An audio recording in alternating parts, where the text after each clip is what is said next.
Hey guys, what's up? In a short tutorial video we're going to show you how you can filter your search results in the privacy wall search engine, for instance by country, region, language or publishing date really quickly. So let us get started right away. Head over to privacywall.org if you'd like to use the privacy wall search engine via Google Chrome or any other web browser, or alternately access it through the Chrome extension or as an application installed on your device. That's totally up to you.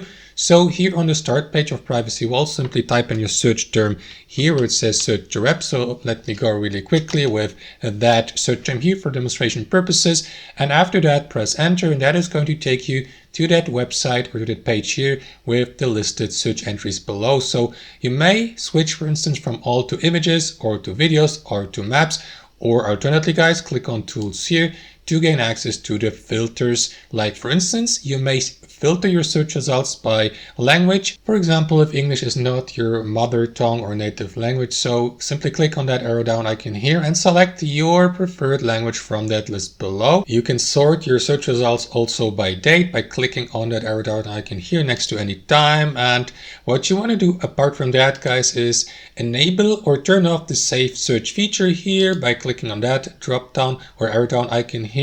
And that's basically it. That's how you filter your search results on Privacy Wall. Thanks for watching and have a wonderful day.